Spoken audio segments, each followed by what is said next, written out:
Hope everybody's staying safe. We really miss you guys a lot. We can't wait until we open back up to see all you guys.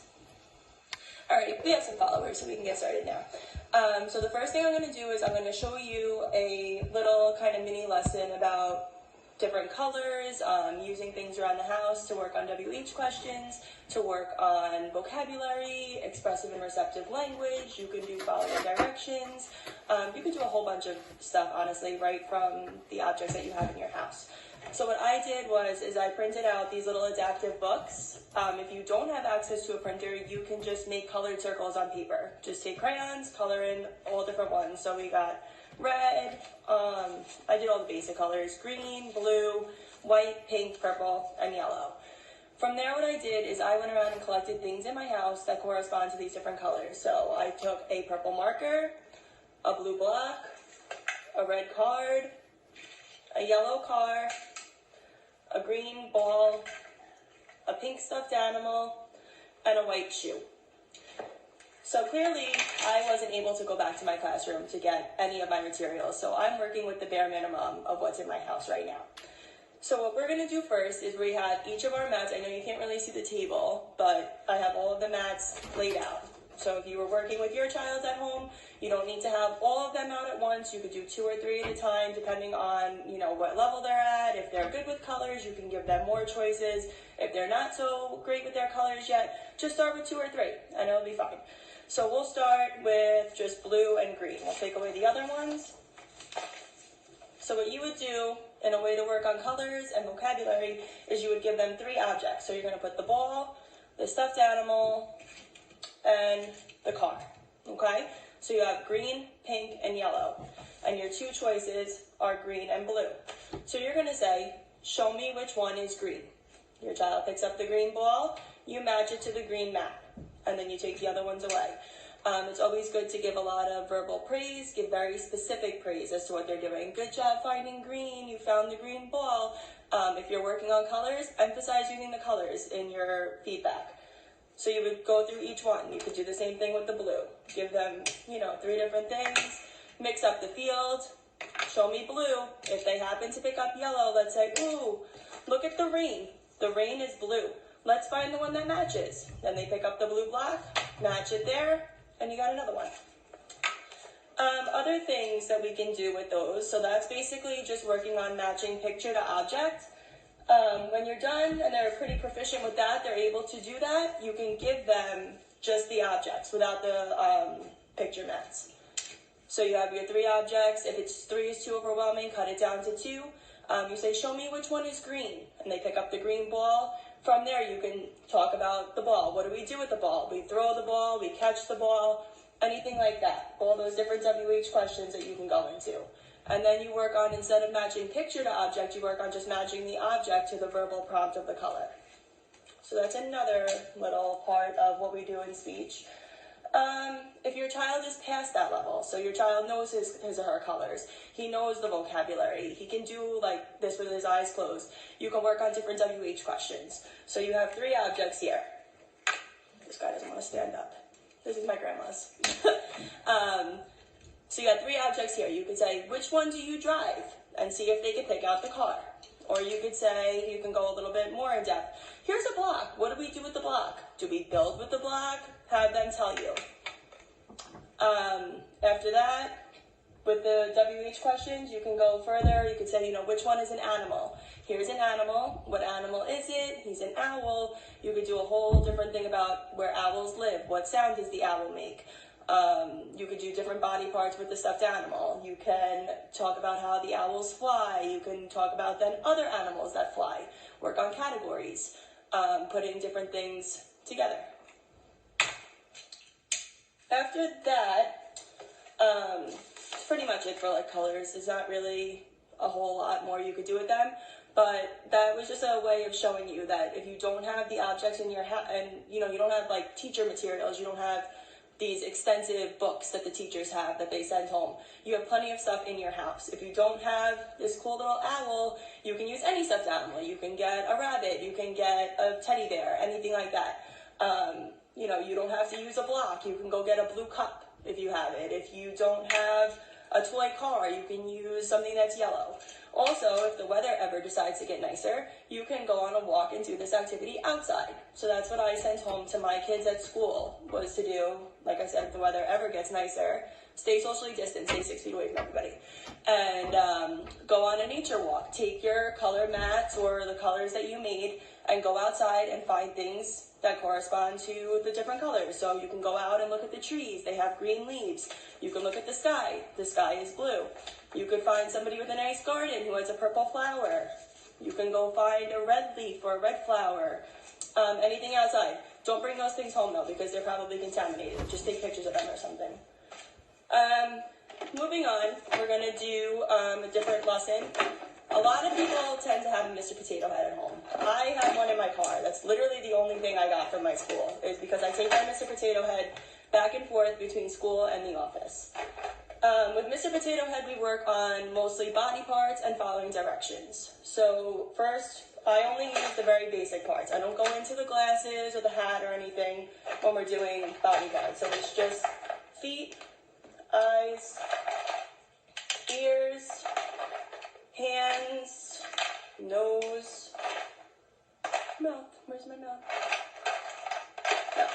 Here we go. And the mouth.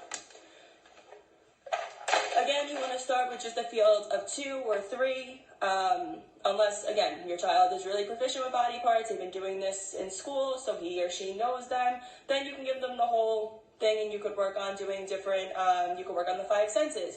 Which part of our body is used to smell? And then give them the range of 5. We smell with our nose, so we put the nose on. Or you're going to tell them, you know, put on the part of our body that's used for walking. They're going to give you the feet. So now you're incorporating following directions into answering questions, and you're also working on not only body part awareness, but you're working on senses and what each body part does. Then you would go forward again. If your child does not know his or her body parts yet, or they're just emerging with that skill, then you work on having 2. Give them 2 parts.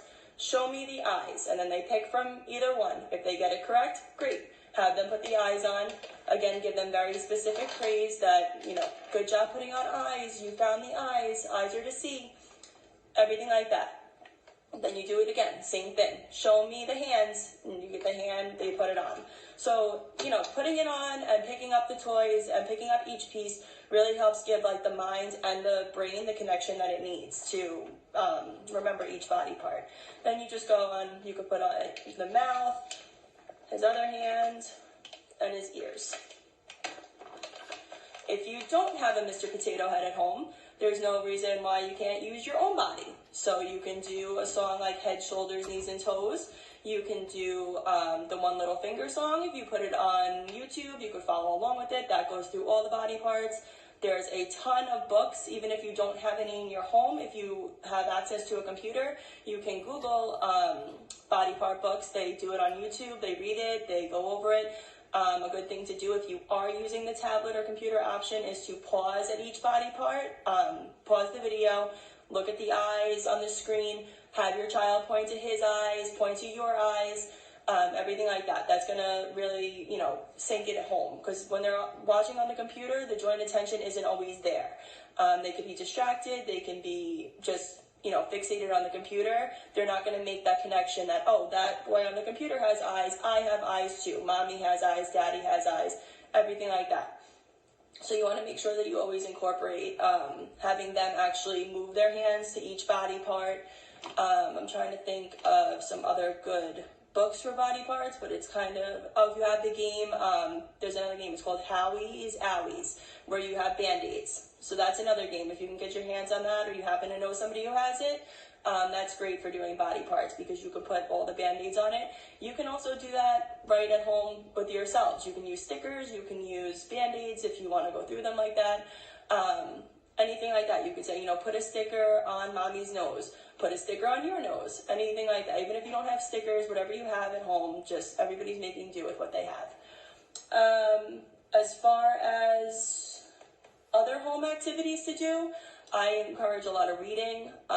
Even if you read the same book repetitively, you know, Brown Bear is really good for colors. Everybody loves The Very Hungry Caterpillar. different at-home activities, Play-Doh. Play-Doh is a huge, huge winner with the kids. There's so much you can do with Play-Doh. I don't have any to demonstrate with you right now, but you can use cookie cutters as stencils that you have in your house. You can practice writing letters. If you take an unsharpened pencil, that's one of the activities that the OTs in my school do all the time. They flatten out the Play-Doh and they take unsharpened pencils and they work on tracing the letters. If your child is older and they're working on sounds or letter correspondence in school, that's another great thing. You can have them draw in A, apple, A. You could do their foundations work that way. You can make your own Play-Doh. There's plenty of edible Play-Doh recipes. That's great for, especially our kids on the spectrum. They love that. It's all sensory activities. It's good for following directions. It's edible. God forbid they should choose to eat it or whatever. Some kids do, some kids don't. It's totally safe. It's usually made with flour, water, oil, and I think cream of tartar. Maybe we'll do another lesson like that later on. But that gets a little messy, so just be prepared for that. You could dye it different colors. For other activities, if you look up on teacherspayteachers.com, they have a whole bunch of different adaptive books. So another thing I was going to say is that if you have a child who's nonverbal and maybe they don't have access to their device because their device stays at school, or they don't have their PECS book because they weren't able to get their PECS book back home or something, you can make the little PECS symbols to help your child communicate if they're struggling. I made these on Microsoft Word, and you just take a colored, you take the little shape thing and you make, I just did colors for today just because that's all I had time for, and my printer's running out of ink, so I had to write in all the colors. You can do these with different things. You could do them with foods. You can also take pictures of your child's favorite food at home, or your child's cup that they like to drink out of, and you can make your own symbol. You could just import them into Microsoft Word, print them out. You don't need the fancy laminating and Velcro. You just need to give them a way to communicate during this time. They are out of their routine. They don't have, their teachers with them and the support. Everything is now through online, which is a big change for everybody. But there are ways to incorporate everything at home into using it. Encourage if your child is nonverbal and maybe they don't have their device or they don't have their PECS symbols. Encourage them to use gestures. Have them use signs. So basic signs are me, or to forgive me. More, you take your hands and you bring them together for more. Eat is the same as more with one hand and up to the mouth. Thank you is up and out. And help. Help is your thumb up and then you bring your whole hands up. Those are some really good symbols that you can have. Also, you can go online. I did this for my kids at school. You can look up basic sign language. You can print out those pictures and hang them around your house. So this way, if your child needs help, but maybe he's physically unable to do the sign, you have these pictures, you can print them out and maybe put them on a poster board or designate a wall in your house for those signs, and he can go and point and say, I need help, and that'll give them another outlet. It's important to think about all of our kids right now. Our verbal children, our nonverbal children, everybody is struggling. Everybody is trying to make do with what they have so that their children don't lose progress. And we're here to try and help you and to show you that you don't need to go out and have all the expensive, lavish teacher things. All you need is literally a ball or a shoe. And you can make your own lessons. It's all about getting creative. It's all about thinking outside the box. Find what your child is working on in speech. If your child is working on sounds, like you're doing the colors, your child's working on the B sound, B for block, or they're working on the L blends, anything like that. If you have the car, you're working on the K sound, so you can try and have them do that. There's plenty of different, if you go on, even if you just Google search and you go on different websites, they might not have us there to give them the physical prompts, but you guys see enough in therapy, and we try and, relay to you the different tactics we're working on to help them get those sounds.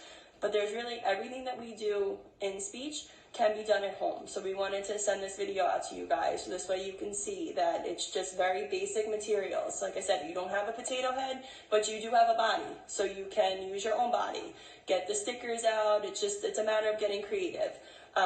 If you don't have stickers, you can do washable paint, the dot paint. So I've done that with my kids my kids don't like stickers. So we do dot paint, put a dot on your hand, put a dot on, mommy's hand.